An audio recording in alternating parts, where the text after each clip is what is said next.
Hey, welcome to the Birthright Conference. You can get all this good digital content at birthrightconference.com. You can stream it for a year, right? I think so. And you can get the DVDs and all that stuff. But we're Blurry Creatures. We're just a podcast. This is our first live event, Luke. The first time we've done a podcast like in the same room. Yeah. We've been in the same room before. It's not the first time we've hung out, but with Tim it is in person. It is.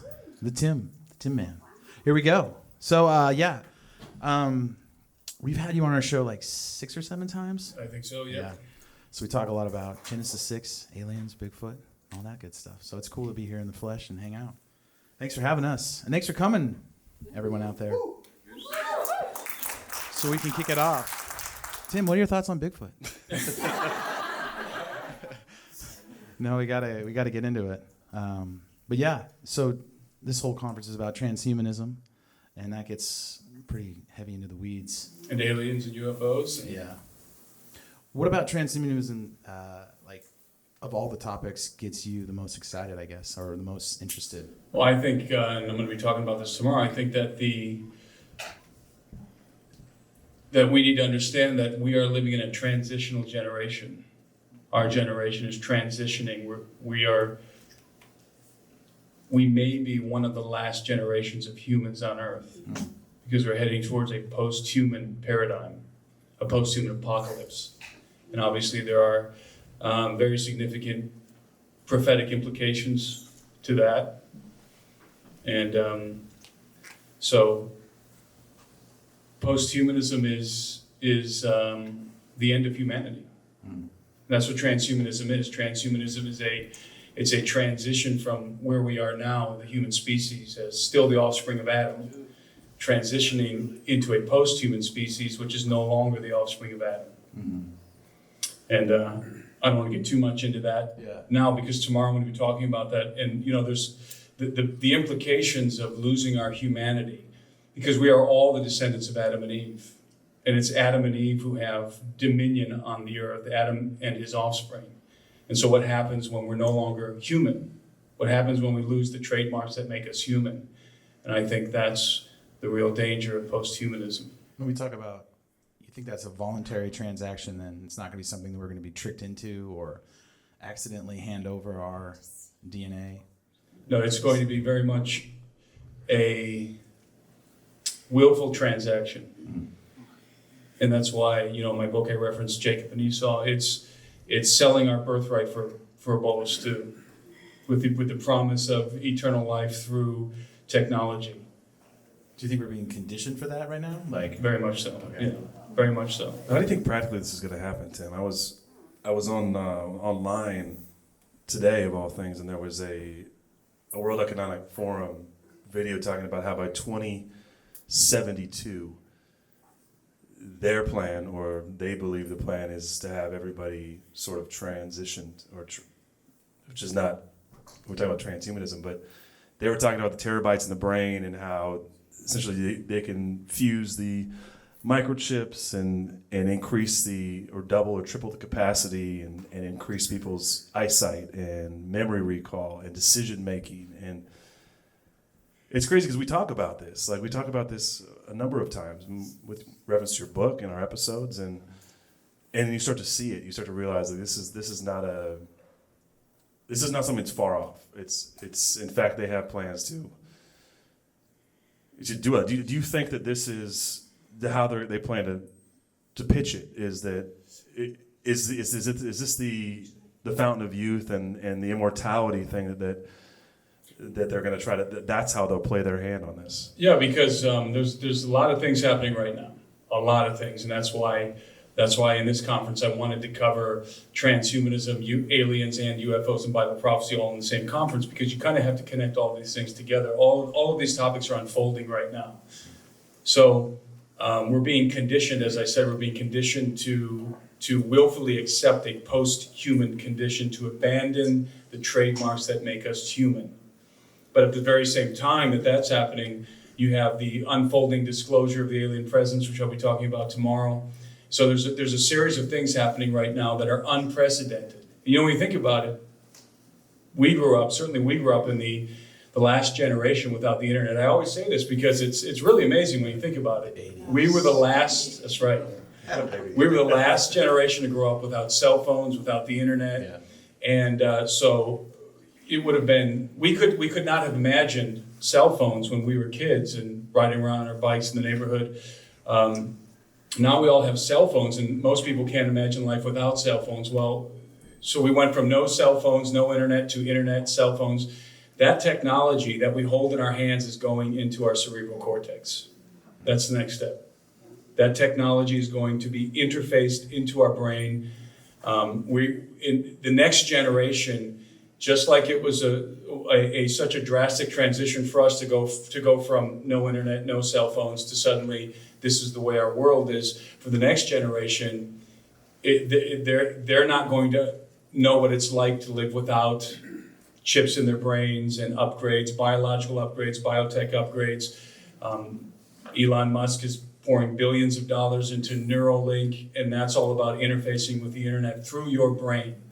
So the technology that we hold in our hands is going into our biology, and that's on several levels. I mean, even just in terms of interfacing with the internet, for sure, you will be surfing the internet with your brain, and not that far down the line. That technology already exists and is being developed right now, but nanotechnology is being developed right now as well. So we're going to have, in the future, medicine is going to consist more of nanobots patrolling your vascular highway, repairing your blood cells, killing cancer cells. None of this is science fiction anymore.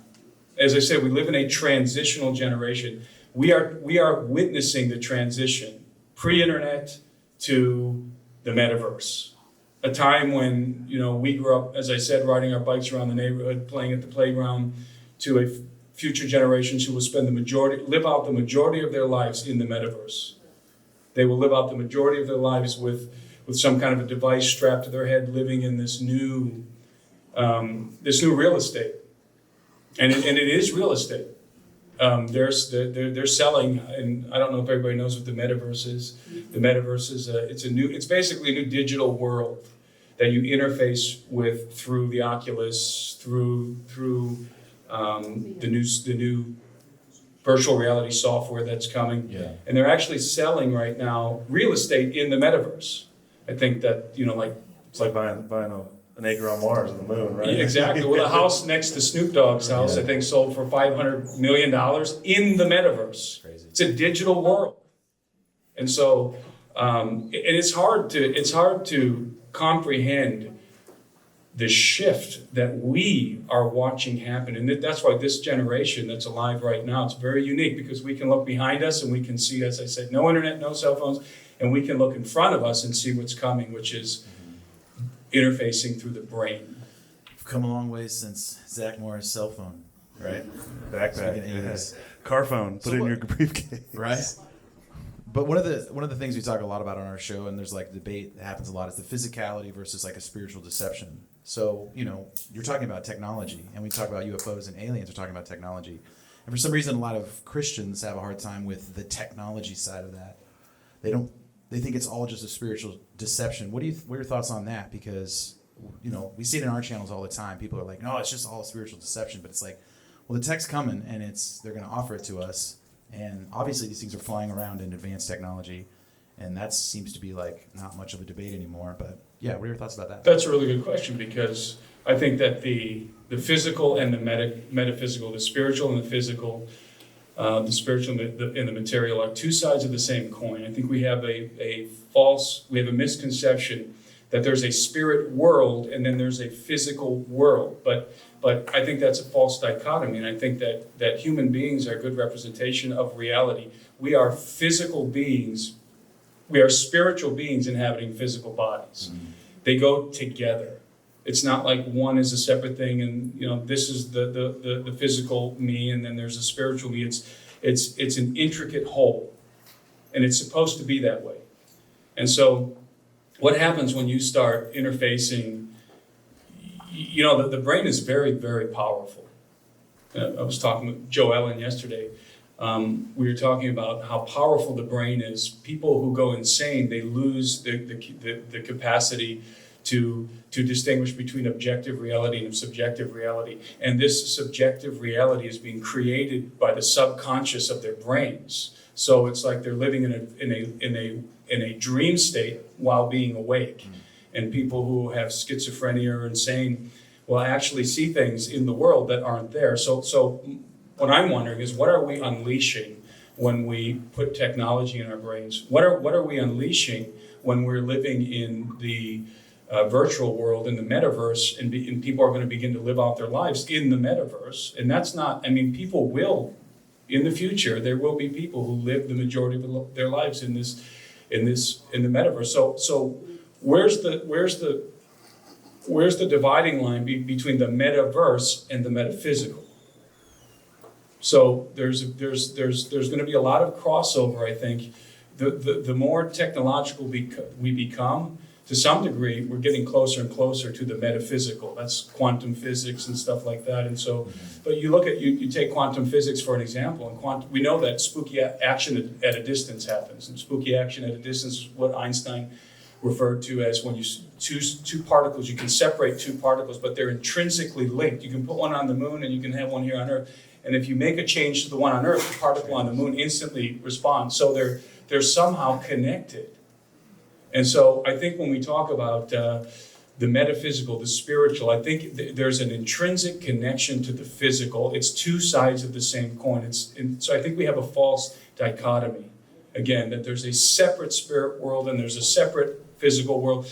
You know, and in fact, the Bible demonstrates this because in 1 Colossians 15, it talks about Jesus, that all things were created through him and by him and for him. And in him, all things consist. And Paul makes a point to reference the things that are visible and the invisible. In him, all things consist. So the physical and the metaphysical, the spiritual and the physical are all consist in the Son of God. In other words, and I call him the singularity. He's the source of creation. He's the Big Bang. And so it's all two sides of the same coin. Talk about the connection, because I think maybe there isn't a direct correlation, but you have to look at what's happening right now with the UFO disclosure, and then also at the same time this push for elevated humanity, right? This transhumanism. How are those two things in your mind correlated, or are they correlated? Or they are, and it's very complicated. And I don't want to get ahead of ourselves if you're going to do this tomorrow, but it's a great question. It's one of the most important questions, and see, we're being forced to deal with a post-human paradigm on the horizon, right? So post-human, no longer human. Yeah. And at the same time that we have to contemplate a world in which the human species is practically gone, we have to then also contemplate other non-human entities showing up. Those two things are happening right now. So we're headed for a situation on planet Earth where the offspring of Adam are going to be going extinct, basically, and non-human entities are showing up. And these two things, they dovetail, and that's why I wrote a whole book about it, because it's very complex. Yeah. And there's no easy answer. There's no easy answer to how those things intersect, but they do. And it all has to do with our birthright, as we are all the sons and daughters of Adam and Eve. Mm-hmm. And we have been given dominion of the earth. And that's, again, we'll be talking about all that tomorrow, but that's why I call the book Birthright, because it is our birthright. Dominion of planet Earth is our birthright. And this has to do with the kingdom of heaven. And dominion in the kingdom of heaven, it's not a light thing.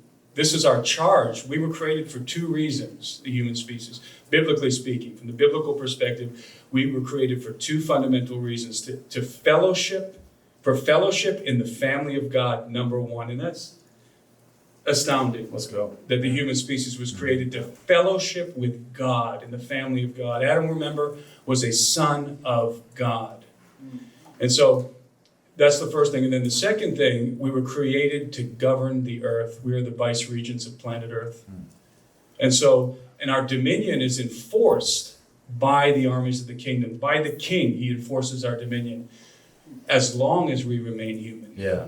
And we've talked about that a lot on our show. And this isn't, one thing I've learned in doing this podcast is this isn't the first time humanity's been on the brink of going extinct. No. Yeah. This is a repeat, to some degree. To some degree, this is a repeat of the Genesis 6 affair that we're heading towards. And because humanity did lose dominion of the earth before. See, that's why it's so important to understand the Genesis 6 affair, because it was during in the days of Jared, when the Watchers descended to the earth. See, the Watchers came and they made a pact, I believe, with the offspring of Cain, with the sons of Cain.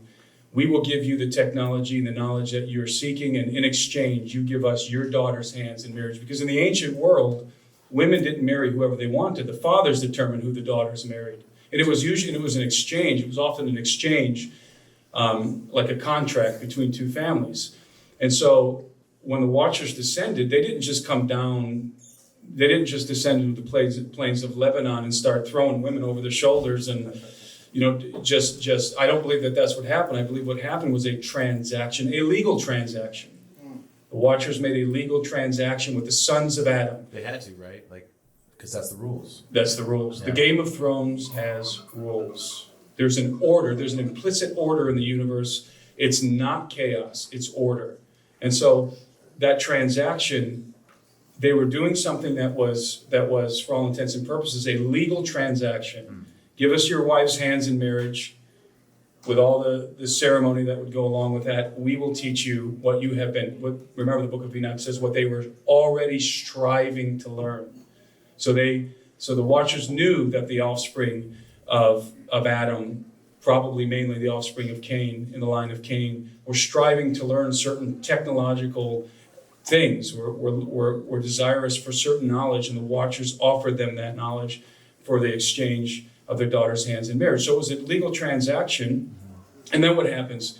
But it was a Faustian bargain, see, because I don't believe that the offspring of Adam had any idea what was about to emerge from the wombs of their daughters, which was a hybrid race of beings that would usurp them on earth. In other words, beings that were human enough to claim the birthright of Adam, but happened to also be giants, so that they could overthrow the human kings. I mean, it was really a genius plan by the Watchers, if you think about it, to try and... You think they knew that was going to happen? I think that was their intent. They wanted to be the gods of this world, and they wanted to install their hybrid sons as the kings and lords, and they would rule by proxy from behind the seat of their offspring. And this is, of course, confirmed in the mythologies of different cultures all over the world. Yeah.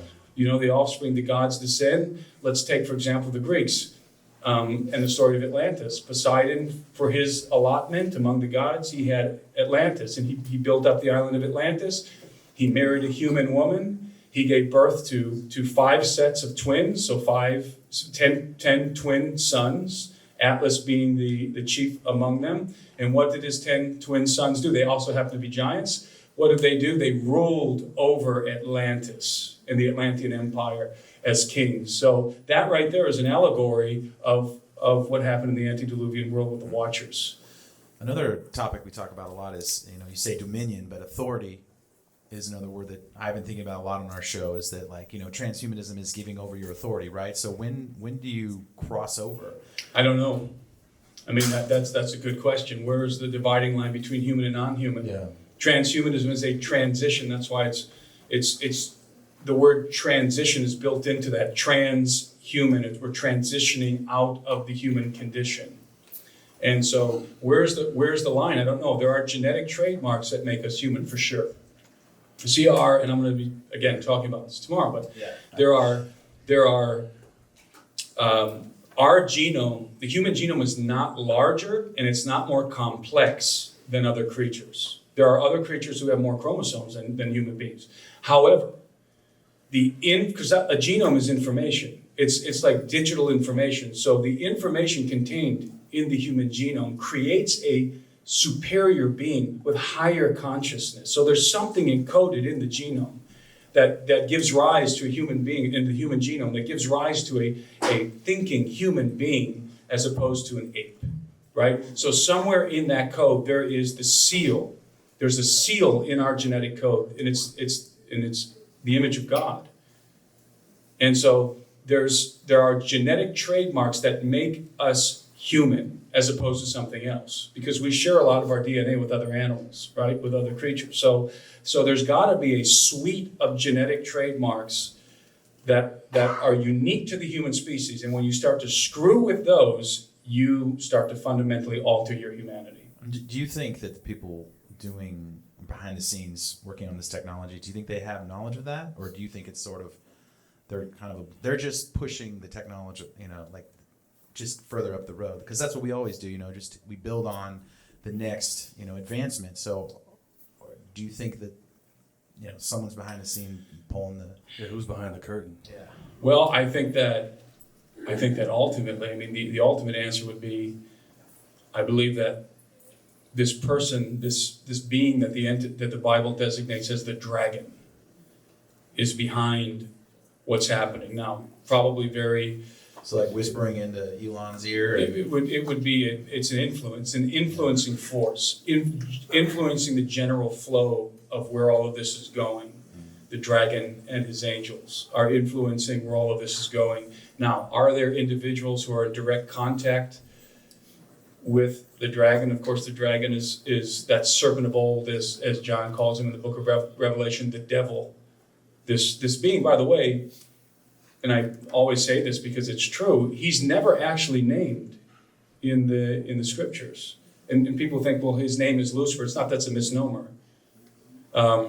But he's never actually named. He's like Voldemort from Harry Potter. It's he who should not be named. It's this nefarious character who isn't even given the honor of being named in the scriptures. But this character, he's the chief among the rebels. And those apostate sons of God are here with us and have been since the beginning. And of course, they are and always have been manipulating the affairs of the world. And so there's a general manipulation pushing mankind in this direction. Now, are there individuals who are in direct contact, let's say with fallen angels? Yeah. I don't know. I mean, remember, there's rules of engagement in the kingdom. The devil can't go around and do whatever he wants. He is constrained. He is permitted. It's like Job. It's like it's the whole scene in Job. Precisely. Right? Yeah. He's permitted to do things. But much of what happens on the earth is our fault. We govern the earth. And even if you were to take the devil out of the scene, take out all of the demonic forces, men are still corrupt. Men's hearts are still corrupt. Men still reject God. Most men. I think it's interesting that, like, when you talk about this, that it's the same thing. It's the tree of knowledge, right? It's like, you can do anything but don't eat from this. And the allure of that knowledge is the same thing. It's the same deception the Watchers pulled, and it's the same thing we're seeing now with transhumanism. Is you can be like God. Exactly. Like yeah. That's right. That's exactly right. It's the tree. And there's two ways that this is happening. It's that correspond, that mirror what happened in the pre-flood world. Yes, it's that allure. You can be like the gods. More specifically, that's going to become relevant very soon. You can be like the gods. The gods are real, and you can become like them. I call that apotheotheism. It's the religion of the future. Apotheosis, which is the deification of mankind, and theism, which is a belief in the gods. That's the religion of the future. It's not atheism. It's apotheotheism. The gods exist, and you can become like them. And so that's one thing happening. You're absolutely right. It's the same temptation, right? It's exactly the same temptation. It's the allure of knowledge and of technology. Now, and then there may have already been a transaction that's taken place, and that would be a transaction between certain non-human factions and human beings. And some of you might be familiar with the Greada contract, that supposedly took place between President Eisenhower and the gray aliens. Mm-hmm. People are familiar with the Greada contract from, sort of ufological lore. And it seems that the Greys are seeking permission for the abduction program to abduct people, and that would make sense if we are the governors, the vice regents of the earth, and I happen to think that the Greada contract did in fact happen, and as crazy as it sounds, I've spoken to some of the best ufologists out there. I'm friends with the people who I consider to be the best ufologists. Ufology is the study of UFOs. And for example, Richard Dolan is a good friend of mine, and Richard believes that the Greada contract absolutely happened. And these are very careful researchers. So we may be seeing right now both of those things happen, that allure for knowledge, that you shall be like the gods, but then at the same time, a legal transaction happening. And what are the Greys giving us in return for our permission to allow them to abduct our people? Technology. Mm-hmm. So do you think, you call the sons of God the elder race, like our older siblings, so they could eat from the tree of good and evil, and we couldn't, right? Well, I think we need to, I personally think that the Garden of Eden story is largely allegorical. Okay. I don't believe Eve talked to a talking snake. Yeah. I believe that the Garden of Eden is representative of the family of God, of the Father's house, let's say. I do believe Eden was a real place, but I believe that the being that Eve interacted with in the garden looked very much like us, was a member of the elder race, and the elder race is I refer to this angelic faction as the elder race because they pre-existed mankind. I'll be talking about that tomorrow at some point. Sorry to get us ahead of schedule here. And no, that's good because this is all intertwined. You don't want it all now, Tim. All of it. Yes. So I believe that Eve was interacting with probably a very handsome young man who was offering her the knowledge of basically the knowledge of this older race that pre-existed us, who we call them angels. And among that faction, there's of course the good guys and the bad guys. And the good guys and the bad guys are differentiated by one thing: loyalty, allegiance. They don't look different from each other. It's a matter of allegiance. The good guys are faithful to the King of Heaven, and the bad guys are not. The bad guys are apostate sons. The good ones are faithful sons.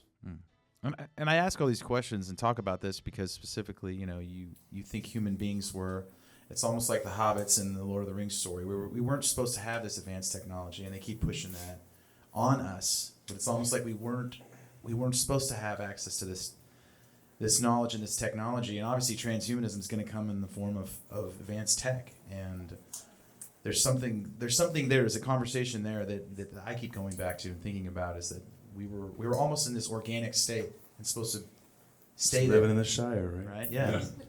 Just drinking ales and eating cheese. The now they're trying to put. That sounds like the state I'm in right now. Yeah. Yeah, they're trying to put computer chips in our heads, So it's like this knowledge we weren't supposed to have. The story of mankind is going full circle all the way back to the beginning. There's nothing new under the sun. Right. Yep. Everything that has been will be. Yeah. And so, but it's very much, we're being beguiled. You see, as I said, we're being beguiled to sell our birthright for a bowl of stew. And it's only just begun. I mean, we're on the verge right now. We are on the verge right now of being able to, through gene therapy, which is, gene therapy simply is, you have the human genome, and mutated genes cause all kinds of problems, primarily cancer. And we're talking about that too tomorrow. So when you have a mutation in a gene, a deleterious mutation, a negative mutation in the gene, you get a genetic disorder. And so gene therapy is you take the genome, you take that sequence that's not mutated, and you take it and you splice it in. You correct the sequence that's mutated in somebody else's genome. That's human to human gene therapy. Okay, and without any other kind of bad intentions involved, without any other motives involved except for to repair the human genome, in my eyes, there's nothing wrong with that, because you're taking information from the human genome and you're repairing a defective gene, right? A mutated gene. And we're going to be able, just doing that, we're going to be able to cure all kinds of diseases. We already know we can cure heart disease. We already know we can cure certain kinds of cancers this way, and the technology is increasing exponentially. But it's going to start with medical applications. So it's going to start the genetic engineering. It's going to start with medical applications. In other words, we're going to cure cancer, we're going to cure heart disease, because the human genome is decaying. We're going to talk about that tomorrow. We are experiencing genetic degeneration. And so it will start human-to-human gene therapy, sequences from the human genome to patch mutated genes, but it won't stop there. It's going to move into medical application to enhancement. And that's a big shift. Medical application is let's cure this, let's cure that. Enhancement is, you know what? We could probably run faster. Right. We could probably hold our breath a lot longer under the water. We could probably, we can probably increase the capacity of the cerebral cortex if we screw with these genes. And then what happens is now, in order to do those things, you now have to go outside of the human genome. And you have to start grabbing sequences from other creatures and splicing them into the human genome. That's where you start to cross the line. And that's where this is going to go really, really fast. There is an emerging enhancement market coming. It is coming, and our kids are going to see it. And that enhancement market is going to be, there's going to be a genetic enhancement market. So there's going to be a suite of genetic products that you will be able to I don't know how it's going to be, if it's going to be pills or what it's going to be, or blood transfusions, who knows. But there will be genetic products, and then there's going to be biotech products. Like there's going to be nanotech products, and then there's going to be like the chips and things, the cybernetic technologies that are going. So when you combine all of this together, you're going to have a world inhabited by Spider-Man. Cyborg chimeric monsters. Exactly. That's exactly right. Well, you thought there was a lot of Spider-Man movies, but yeah. I mean, aren't they trying to do this already in the military-industrial complex? They're trying to build the super soldiers, and definitely. I mean, this goes back to Hitler. He was trying to build super soldiers. He had the technology, though, right? Technology, but now it's back in 2007. I think the government, the military-industrial complex, DARPA, was experimenting with what's called HACs, human artificial chromosomes. And I put the reference in my book, and this is really amazing. Why? Because the problem with CRISPR-Cas9 technology, CRISPR-Cas9 uses, I believe it uses the capability of a bacteria or something, and you can go and you can make little snips in DNA. Mm-hmm. So you can make small changes into DNA. That's CRISPR-Cas9. It's very accurate, but it's limited. So what DARPA was looking to do was, how do we change large segments of DNA? Because CRISPR-Cas9 is good to make little modifications. But how do we do a wholesale redesign of the genome, the human genome? Because DARPA isn't interested in upgrading, enhancing dogs. They're interested in enhancing soldiers. Right. And so what they came up with was, well, why don't we just create an artificial chromosome? And that way, this artificial chromosome becomes a platform, right, that we can then modify large segments of DNA at a time and affect major dramatic changes in human capabilities, right? That was like in 2007. You think they quit? You think they stopped doing that? Yeah. There's no way. The Chinese are already light years ahead of us because they don't have as many restrictions. And, well, who knows what's happening in the deep underground military bases. Yeah. Well, we talk about that a lot on our show, that there's these chimerical creatures in the ancient history, right? So we already know it happened at one point. That's right. At least we have a history of it. And we talk about all the weird stuff that people see on our show all the time. The weird creatures, that some people think that's what Bigfoot is. He's like this blend of these two things. So, I mean, the technology, I guess it's interesting to think, like, it's coming in the form of test tubes now. Whereas in ancient history, we always speculate, how did they do it? How did they create the satyrs and the fawns and all the weird creatures that were supposedly like two species put together? But I mean, that's what's coming. And they're going to do that to humanity. why do you think it's coming in that, like, it's going to be sold to us as a good thing? Well, it's going to be hard to convince people that it's a bad thing when they get to live 50 years longer. Yeah. When you can cure, it's going to be hard. This is not cut and dry stuff. If you've got a kid that, your 5-year-old boy has some kind of terminal cancer, and there's some kind of a gene therapy that will cure him, right? And in the beginning, those gene therapies, as I said, are going to be human to human. So I'm okay with repairing the human genome with human information. That's fine. Like stem cell therapy? Specifically, the gene therapy. So if you take a sequence from let's say it's a sequence from Adam's genome and you repair a mutated gene, then you're just resetting that gene to what it was supposed to be. Okay. And that's where it's going to start. And that's where it is right now. But as I said, it's going to move from the medical to the enhancement industry. And that enhancement industry, it's right there. It's being developed right now. And, designer babies, for example. We are going to see designer babies very soon. And as everybody knows, the COVID vaccine was a gene therapy. It's a gene therapy. mRNA, yeah. That's right. And so we're already being conditioned to screw around with the genome. Mm-hmm. And that was to get rid of a relatively mild pathogen, a relatively mild virus. Now, what about cancer?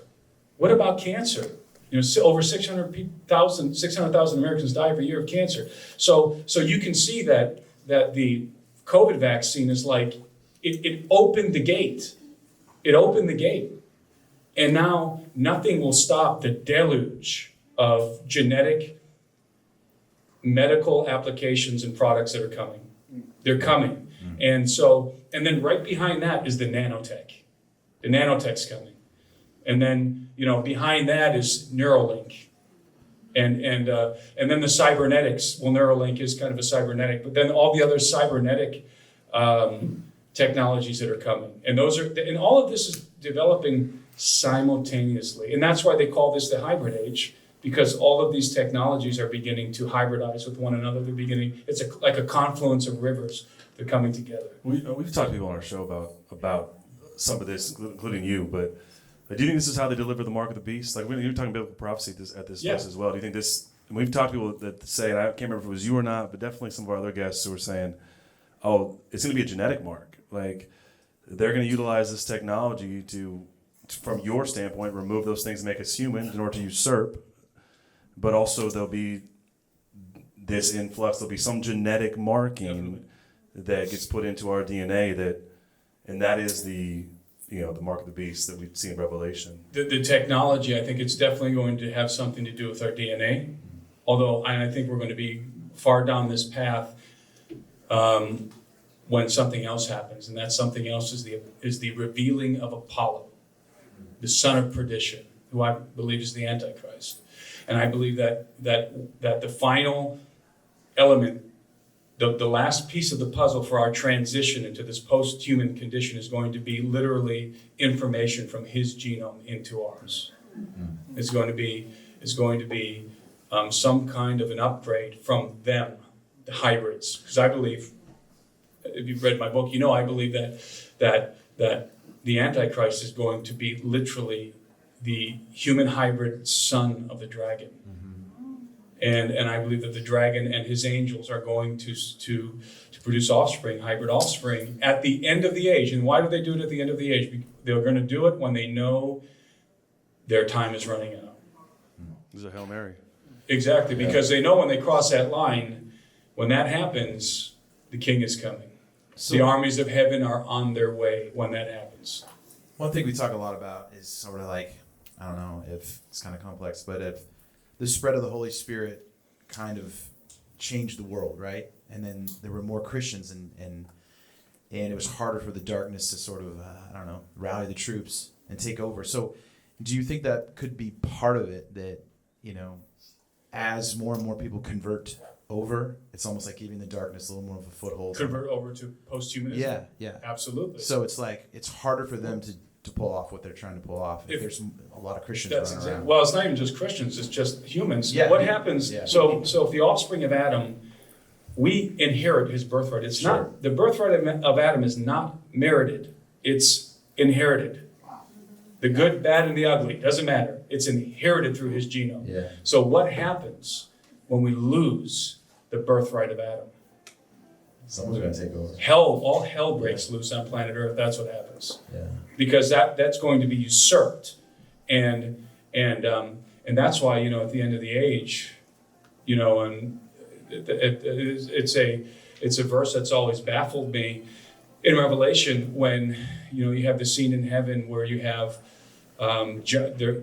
John is up in this vision, and he's in heaven, and he sees the Father sitting on the throne, and an angel declares, "Who is worthy?" And the Father has a scroll in his hand. And the angel declares, "Who is worthy to take the scroll and break the seals?" And nobody was found worthy in heaven or on earth. And John wept. And I always thought, why? Why is he crying over this scroll? I mean, has anybody ever thought that? Why is he weeping over a scroll? Because that's the deed of the earth. That's why he's weeping over it. And nobody is worthy to take it because humanity is in a post-human condition on planet Earth. They've lost the birthright of Adam. But even if every human being becomes post-human and there are no more human beings left on the earth, there is still a Son of Man seated at the right hand of the Father. And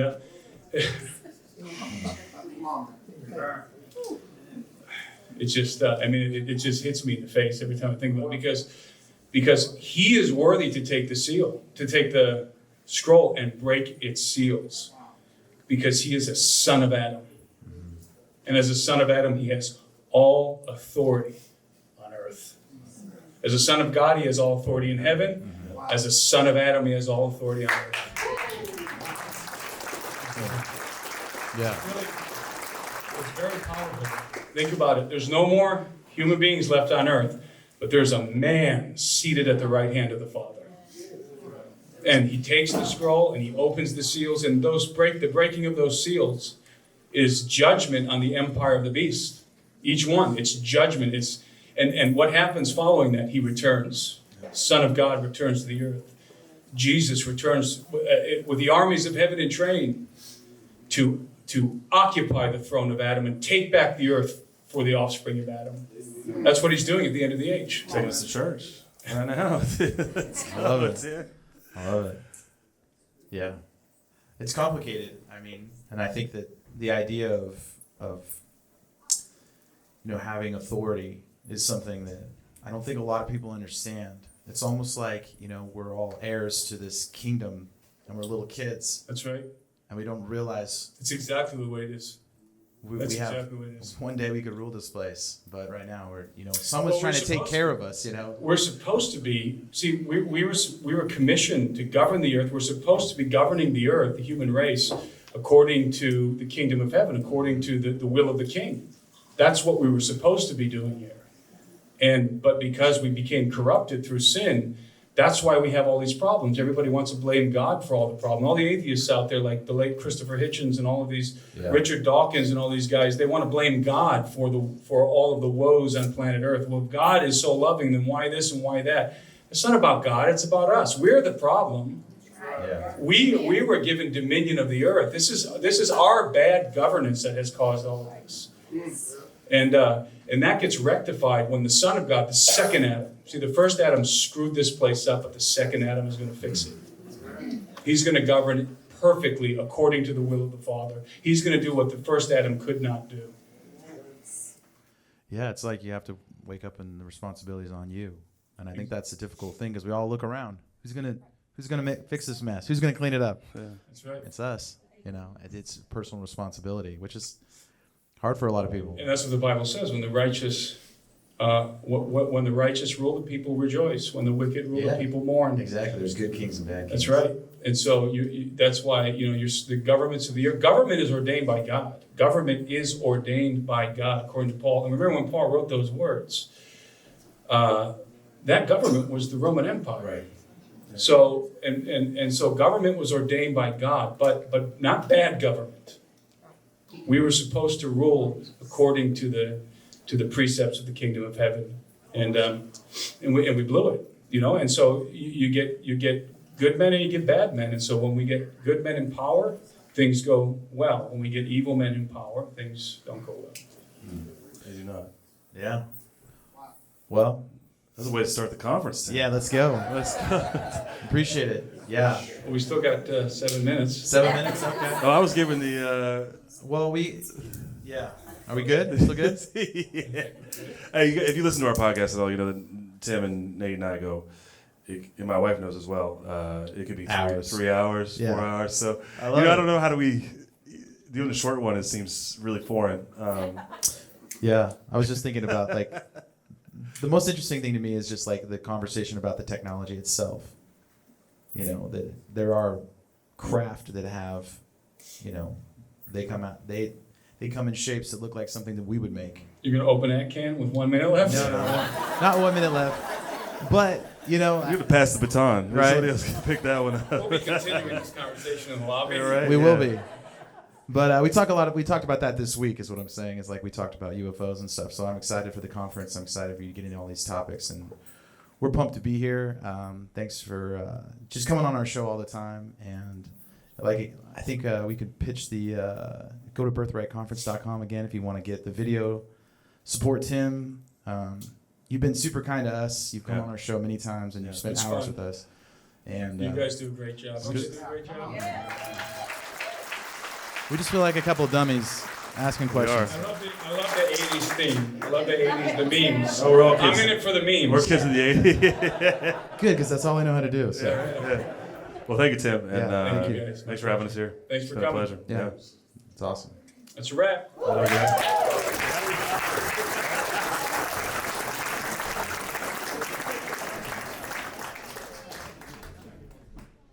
Folks, the Birthright Conference was an extraordinary event. We filmed over 6 hours of content, including presentations from myself, Joe Allen, Gary Haven, and Mancow Muller, covering a variety of topics, such as theological perspectives on angels and how they relate to extraterrestrials, transhumanism and the post-human paradigm, UFOs and alien abduction, and the dehumanization and depopulation agenda of the globalist elite.